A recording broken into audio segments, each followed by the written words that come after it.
Current tensions between Russia and NATO are leading many to carefully assess this question and examine the current state of weaponry and technological sophistication of the Russian military, with a mind to better understanding the extent of the kinds of threats they may pose.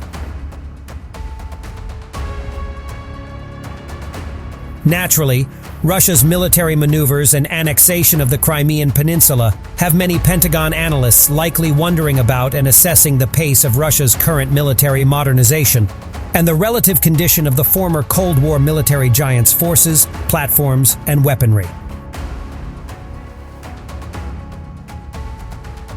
Russia has clearly postured itself in response to NATO as though it can counterbalance or deter the alliance. However, some examinations of Russia's current military reveals questions about its current ability to pose a real challenge to NATO in a prolonged, all-out military engagement. Nevertheless, Russia continues to make military advances, and many Pentagon experts and analysts have expressed concern about NATO's force posture in Eastern Europe regarding whether it is significant enough to deter Russia from a possible invasion of Eastern Europe.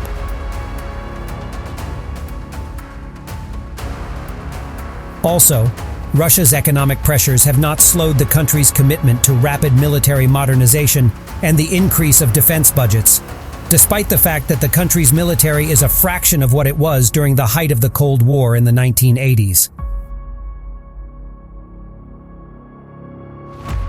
While the former Cold War giants' territories and outermost borders are sizably less than they were in the 1980s, Russia's conventional land, air, and sea forces are trying to expand quickly, transition into the higher-tech information age, and steadily pursue next-generation platforms.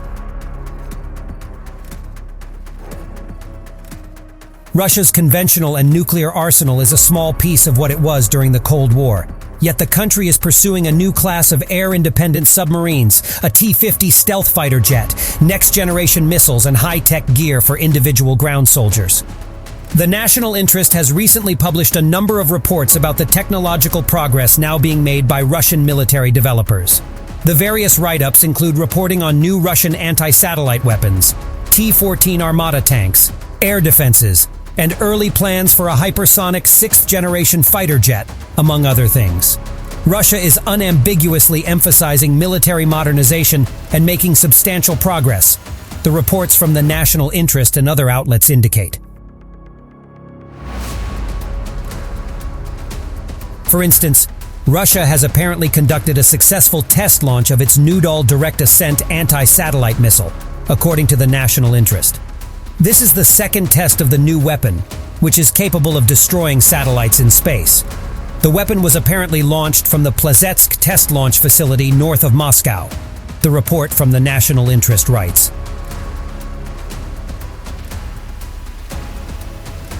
In addition, the national interest's Dave Majumdar reported that Russian airborne forces plan 6 armored companies equipped with newly modified T-72B3M tanks. Over the next 2 years, those 6 companies will be expanded to battalion strength, the report states. Russia is also reportedly developing a so-called Terminator 3 tank support fighting vehicle. During the Cold War, the Russian defense budget amounted to nearly half of the country's overall expenditures. Now, the country's military spending draws upon a smaller percentage of its national expenditure. However, despite these huge percentage differences compared to the 1980s, the Russian defense budget is climbing again. From 2006 to 2009, the Russian defense budget jumped from $25 billion up to $50 billion, according to Business Insider. And the 2013 defense budget is listed elsewhere at $90 billion.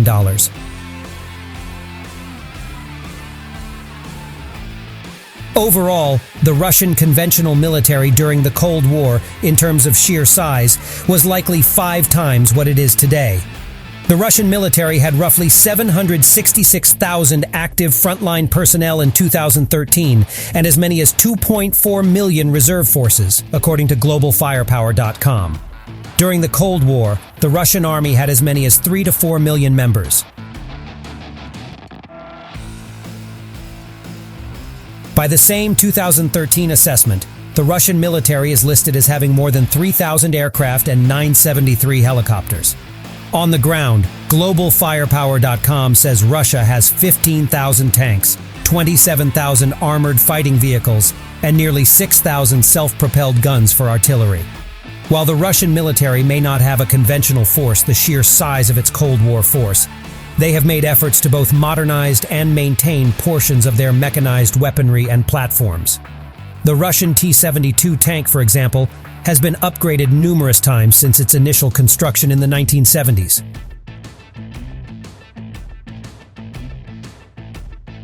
On the overall naval front, globalfirepower.com assesses the Russian Navy as having 352 ships, including 1 aircraft carrier, 13 destroyers, and 63 submarines. The Black Sea is a strategically significant area for Russia in terms of economic and geopolitical considerations, as it helps ensure access to the Mediterranean.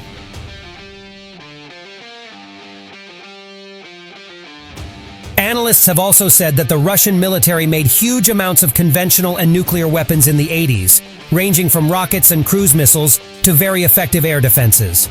In fact, the Russian-built S-300 and S-400 anti-aircraft air defenses, if maintained and modernized, are said to be particularly effective, experts have said. Citing Russian news reports, the National Interest reported that the Russians are now testing a new S-500 air defense systems able to reportedly reach targets up to 125 miles. In the air, the Russians have maintained their 1980s-built Su-27 fighter jets, which have been postured throughout strategic areas by the Russian military. Often compared to the U.S. Air Force's F-15 Eagle fighter, the Su-27 is a maneuverable twin-engine fighter built in the 1980s and primarily configured for air superiority missions.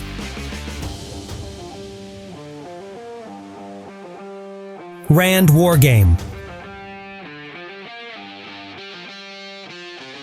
While many experts maintain that NATO's size, firepower, air supremacy, and technology would ultimately prevail in a substantial engagement with Russia, that does not necessarily negate findings from a RAND study released more than a year ago, explaining that NATO would be put in a terrible predicament should Russia invade the Baltic states.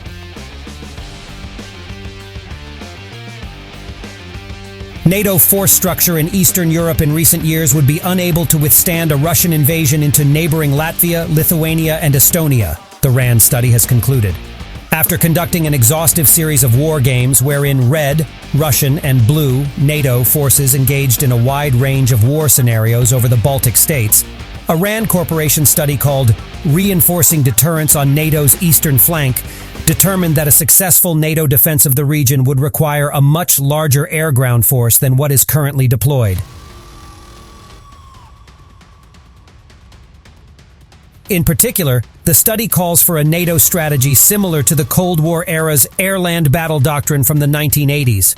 During this time, the U.S. Army stationed at least several 100,000 troops in Europe as a strategy to deter a potential Russian invasion. Officials with U.S. Army Europe tell Scout Warrior that there are currently 30,000 U.S. Army soldiers in Europe.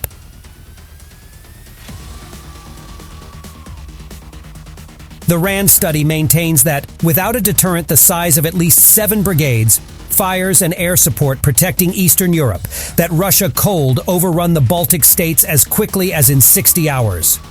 As currently postured, NATO cannot successfully defend the territory of its most exposed members.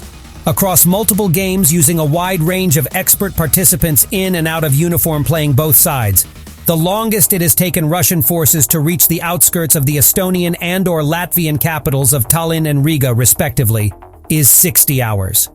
Such a rapid defeat would leave NATO with a limited number of options, the study writes. Airland battle was a strategic war-fighting concept followed by U.S. and Allied forces during the Cold War, which, among other things, relied upon precise coordination between a large maneuvering mechanized ground force and attack aircraft overhead. As part of the approach, air attacks would seek to weaken enemy assets supporting frontline enemy troops by bombing supply elements in the rear. As part of the air-ground integration, large conventional ground forces could then more easily advance through defended enemy frontline areas. A rapid assault on the Baltic region would leave NATO with few attractive options, including a massive risky counterattack, threatening a nuclear weapons option, or simply allowing the Russian to annex the countries.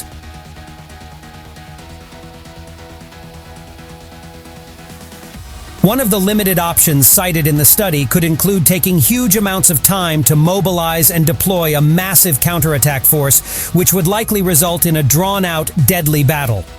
Another possibility would be to threaten a nuclear option, a scenario which seems unlikely if not completely unrealistic in light of the U.S. strategy to decrease nuclear arsenals and discourage the prospect of using nuclear weapons, the study finds.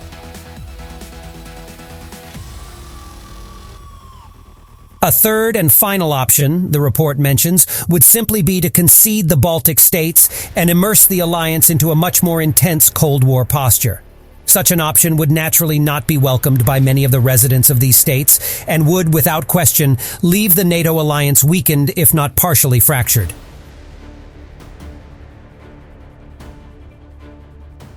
The study spells out exactly what its war games determined would be necessary as a credible, effective deterrent.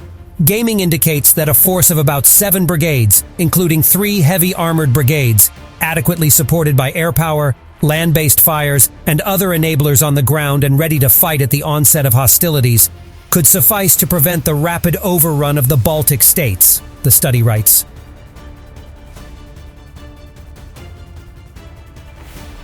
During the various scenarios explored for the war game, its participants concluded that NATO resistance would be overrun quickly in the absence of a larger mechanized defensive force posture. The absence of short-range air defenses in the U.S. units and the minimal defenses in the other NATO units meant that many of these attacks encountered resistance only from NATO combat air patrols, which were overwhelmed by sheer numbers. The result was heavy losses to several blue NATO battalions and the disruption of the counterattack, the study states.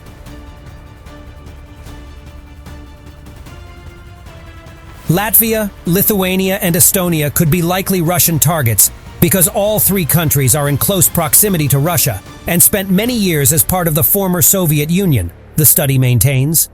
Also like Ukraine, Estonia and Latvia are home to sizable ethnic Russian populations that have been at best unevenly integrated into the 2 countries' post-independence political and social mainstreams, and that give Russia a self-justification for meddling in Estonian and Latvian affairs, the study explains.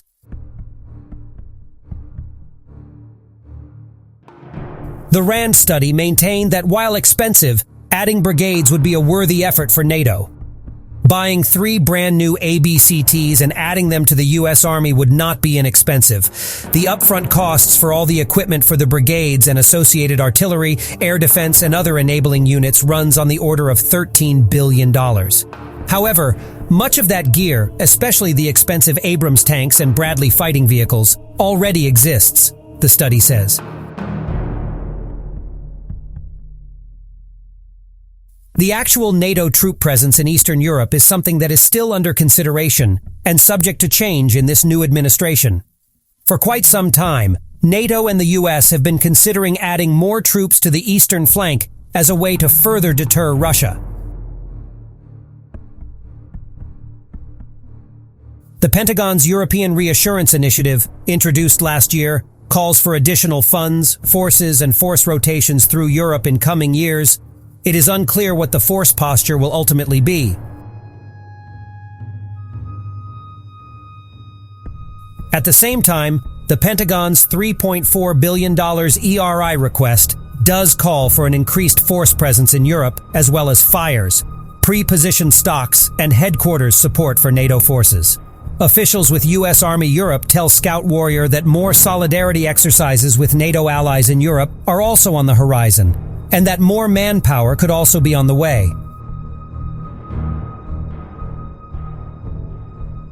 For example, NATO conducted Swift Response 16 from May 27th through June 26th of last year in Poland and Germany. It included more than 5,000 soldiers and airmen from the United States, Belgium, France, Germany, Great Britain, Italy, the Netherlands, Poland, Portugal, and Spain.